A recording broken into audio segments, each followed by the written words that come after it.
अस्सलाम वालेकुम and a very warm welcome. आप देख रहे हैं आज पाकिस्तान। मैं हूं सिद्रा इकबाल। उम्मीद करते हैं कि आपका दिन और ये हफ़्ता बेहतरीन अंदाज में शुरू हुआ होगा। लेकिन पूरे वीकेंड पे ख़ास तौर पे उन लोगों को जिनको मासूम पालतू जानवरों से बहुत मोहब्बत है, एक कर्ब से गुजरे हैं, क्योंकि ऑनलाइन ट्रेंड करता रहा है LDA की हालिया कार्रवाई जो कि तजावुज़ात पे थी, जिसकी वजह से हम देखते हैं कि एक बड़ी मार्केट जहाँ पे पालतू परिंदे जानवर लोग अपने घर ले जाने के लिए ख़रीदते थे और बड़ी बड़ी दुकानें मौजूद थी लाहौर की, उनको मस्मार किया गया।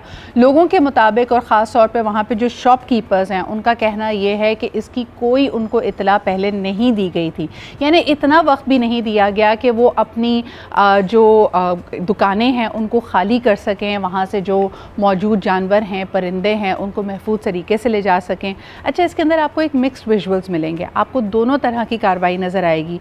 कुछ जगहों पे लोग अपना बचा कुचा सामान लेकर इन जगहों से निकल रहे हैं, लेकिन कई जगह ये दुकानें एक मलबे का ढेर बन चुकी हैं और इस मलबे दले कहा जाता है सैकड़ों दर्जनों जानवर एक तरह से दफन हो गए हैं, क्योंकि जब इनको निकाल नहीं सके और इस कार्रवाई के दौरान उनकी हलाकत भी हुई है। अभी तक की इतलात के मुताबिक LDA का कहना है कि उसकी इतला उन्होंने पहले दे दी थी। ये बहुत ज़्यादा इसके ऊपर बात की जा रही है, लेकिन भट्टी चौक पे वाक़े दाता दरबार के करीब ये जो मार्केट है, ये इसके मनाजिर आपके सामने हैं। ऑफिशल्स ने कहा कि कई दफ़ा इसके हवाले से नोटिस दिए गए, जो कि एक आम जैसे वतीरा है कि जो दुकान ताजिर हैं ना उसके ऊपर कोई एक तरह से कान नहीं धरा, कोई उसके ऊपर बातचीत नहीं हुई और इवेंचुअली ये कार्रवाई हुई। लेकिन यकीनन पूरी पाकिस्तान में जहाँ जहाँ एनिमल लवर्स मौजूद हैं, आप देख सकते हैं कि बहुत सारे सेलिब्रिटीज़ का इसके ऊपर एक शदीद रद्द-ए-अमल आया है। उन्होंने कहा है कि ये बहुत ही दिल दुखाने वाले वाक़यात हैं।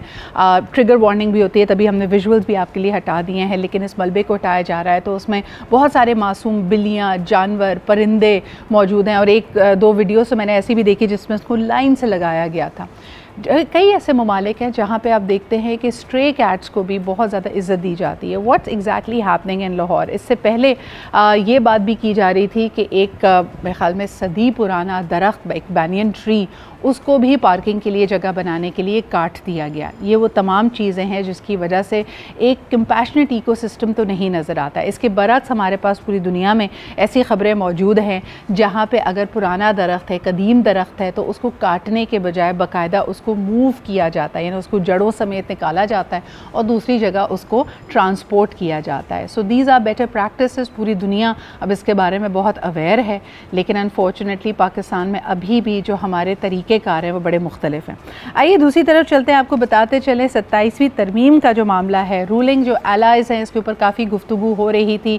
ऑनलाइन आप मीडिया में भी इसके बारे में बात सुन रहे होंगे। कई शिकों के ऊपर एतराज़ात हैं, कुछ के लिए तजावुज़ात है, यानी तजावीज़ भी दी गई हैं कि इनको किस तरह इसमें रद्द-ए-अमल यानी रद्द-ओ-बदल किया जा सकता है। लेकिन बहरहाल अभी तक की इतलात के मुताबिक इस 27वीं तरमीम के ड्राफ्ट को तमाम रूलिंग पार्टीज़ ने ग्रीन सिग्नल दिया है और अब ये सेनेट ऑफ पाकिस्तान में पेश होने जा रही है। इसका क्या एक तरह से इसका क्या असर पड़ने वाला है पूरे पाकिस्तान के निज़ाम के ऊपर, बिलखुसूस पाकिस्तान के तशख़्ख़ुस के ऊपर, जिस तरह इसको देखा जाएगा पूरी दुनिया में। आइए ज़रा इस पर बात करते हैं। हमारे साथ मौजूद हैं एम्बेसडर जमील अहमद साहब। अस्सलाम वालेकुम सर।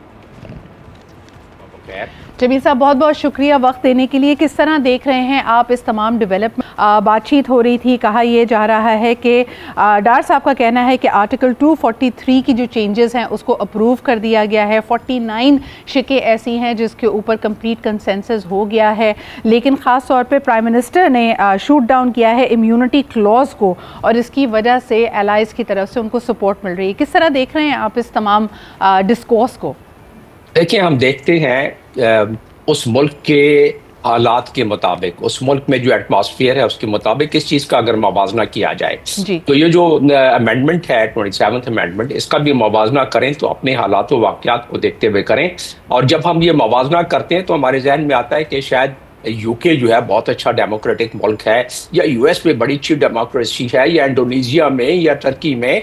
तो फिर सुन लीजिए, आज रेट ऑफ एजुकेशन पाकिस्तान में 58% है और इसका इंडेक्स जो है 136 है दुनिया में, और फिर UK में 99% है। तो उसी हिसाब से आप निकालने की आपके 27th अमेंडमेंट से लोगों की जिंदगियों पे क्या असर पड़ेगा। तुर्की में अगर आप मुसलमान मुल्कों से कंपेयर करते हैं, पाकिस्तान का 58% और तुर्की में 97% रेट ऑफ एजुकेशन है। मैं बस इस इशारों के बाद आपके पास आ जाता हूं तज्जिए पर, और 96% है इंडोनेशिया में। तो ना हम अपना कंपेयर इंडोनेशिया से कर सकते हैं ना तुर्की से, लेकिन ये भी बताता चलूं कि अगर आप कंपेयर करें इन तमाम मुस्लिम ममालिक को तो इनका इंडेक्स बहुत नीचे है। अगर आप डेमोक्रेसी इंडेक्स की बात करें, और ये मैं बात कर रहा हूं दुनिया की बहुत मुस्तनद किस्म के सर्वे के बारे में, मैं आपको कोट भी कर दूंगा अगर आप कहेंगी तो यूके का 8.2% है और तुर्की का 4.3% है। और मैंने अपना बता दिया आपको ऑलरेडी कि हम 136 पे आते हैं, और डेमोक्रेसी हमारी इंडेक्स जो है 2.8 पर है सिर्फ। अब आ जाते हैं इस अमेंडमेंट पर। मैंने आपसे पहले कहा कि जिस तरह के हमारे हालात व वाक़यात हैं, हम कोशिश की है, हमारे अकाबरीन ने अच्छी की है, ख़राब की है, इस पर नुक्ताचीनी की जा सकती है, लेकिन डूबती हुई नैया को बहाने की और उसको स्टेबल रखने की कोशिश की जा रही है। मेरा इशारा मईशत की तरफ से है, मेरा इशारा लॉ एंड ऑर्डर की तरफ से है, मेरा इशारा बाकी मामलात की तरफ से है। लोगों की उम्मीदें डूबती जा रही थी कि पाकिस्तान डिफॉल्ट हो रहा है, कम अज़ कम शुक्र है खुदा का कि उससे जान छूटी। और दूसरा यह है कि पाकिस्तान की फॉरेन पॉलिसी की ट्रेजेक्टरी इस वक्त नॉन हिस्ट्री में सबसे ज्यादा बेहतर है। अब उन हालात में आपको कुछ फौरी तौर पर इकदामात लेने थे। जमील साहब, आपकी बात को मजीद वाज़े करने के लिए कुछ हमारे व्यूअर्स के लिए जो उनके जहन में अभाम है, क्योंकि मैं ये भी महसूस कर रही हूँ कि हमारे जो यंगर व्यूअर्स हैं, कुछ तो बहुत ज़्यादा इसकी तह तक पहुँचे हुए हैं, इसके ऊपर डिबेट कर रहे हैं, लेकिन कईयों को इसके बारे में कयास आराइयाँ ही मिल रही हैं। सबसे मेरा पहला सवाल ये होगा कि जब 18वीं तरमीम की बात आई थी और 58(2)B को ख़त्म करने की बात आई थी, तो लोगों ने कहा कि सेंट्रलाइजेशन ऑफ पावर से हम डिवोल्यूशन ऑफ पावर की तरफ जा रहे हैं। 18वीं तरमीम का मतलब था सूबाई खुद मुख्तारी, लेकिन क्या 27वीं तरमीम के बाद हम एक दफ़ा फिर पावर को सेंट्रलाइज कर रहे हैं? ये तासुर दिया जा रहा है कई हलकों में, इसके ऊपर मैं चाहूँगी कि आप वजाहत करें। देखिए, फसाने में हकीकत से ज्यादा हुस्न होता है। हकीकत को बराए मसलिहत अफसाना कहते हैं। तो अब आप फिर ये भी मैं आपको बताता चलूं कि 18वीं तरमीम बड़ी अच्छी, बड़ी खूबसूरत तरमीम, उस पर तकरीबन 8-9 महीने डिबेट होती रही, बड़ा अच्छा दस्तावेज बनाया, लेकिन बेड़ा गर्क कर दिया उसका, कोई अमल दरामद नहीं हुआ उस पर। बस फंड्स ले के मौज मेले करते रहे मुख्तलिफ प्रोविंसेस हमारे। तो कहने का मकसद ये है कि जब आप किसी दस्तावेज को सही इस्तेमाल नहीं करेंगे तो फिर वो तनज़्ज़ुल की तरफ जाएगा, फिर उसमें कोर्स करेक्शन की आती है, आपको पसंद आए या ना आए। मैंने तो कह दिया आपको कि यूके का क्या इंडेक्स है और पाकिस्तान का क्या इंडेक्स है। जमील साहब, दूसरा कुछ ये ना जो इसके चीदा निकात हैं, उसमें मैं चाहूँगी थोड़ी सी गुफ्तगू हो जाए। फेडरल कॉन्स्टिट्यूशन कोर्ट, इसको आप कैसे देखते हैं? ये जो इंसाफ की डिलीवरी है, जस्टिस की डिलीवरी है, उस निज़ाम को बेहतर बनाएगा या मज़ीद कन्फ्यूजन कॉज करेगा? देखिए, कॉन्स्टिट्यूशनल कोर्ट तो बहुत सारे ममालिक में है और बड़े बड़े दुनिया के ममालिक में, ये तो ज़रूरत भी थी, और इसी पर साइन किया था मिसाक़ जमहूरियत में बशमूल इमरान खान बेनज़ीर और नवाज शरीफ साहब ने लंदन में मिसाक़ जमहूरियत जब साइन किया था। कॉन्स्टिट्यूशनल कोर्ट की ज़रूरत तो है।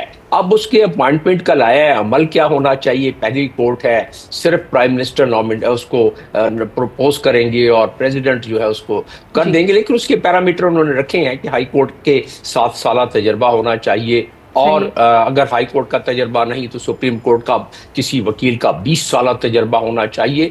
ये तो बात दुरुस्त है कि थोड़ी इसमें पिक एंड चूज होगा इसमें, लेकिन बहरहाल आपके सवाल का जवाब के कॉन्स्टिट्यूशनल कोर्ट की जरूरत बहरहाल थी इसमें। What about judicial transfers? इसके अंदर से कंसेंट को अगर निकाल दिया जाए तो ये जजेस की ट्रांसपेरेंसी को, उनके न्यूट्रल होने को अफेक्ट नहीं करेगी आपके ख्याल में? नहीं, सतही तौर पर तो देखा जाए तो 100% इफेक्ट करेगी उनकी न्यूट्रल होने को, क्योंकि हमारे यहाँ नैब का कानून बनाया बड़ा अच्छा था। शुनीद ये है कि भाई नैब भी खत्म कर रहे हैं, शुनीद तो ये है कि तो ये हमारा बड़ा अच्छा कानून था, लेकिन जब उसका मिसयूज होना शुरू हुआ तो बड़ा गलत कानून हो गया। I wish we had more time, लेकिन किसी दिन मेरी बड़ी ख्वाहिश है कि हम ज़रूर बात करें आइनी कवानीन के ऊपर भी। टूनीशिया हमारे सामने एक मुस्लिम ममालिक में एक मिसाल बनती है जिन्होंने अपना पूरा नया नया कॉन्स्टिट्यूशन वो लेके आए और देखने में देखा जाए एक बहुत ही यूनिवर्सल।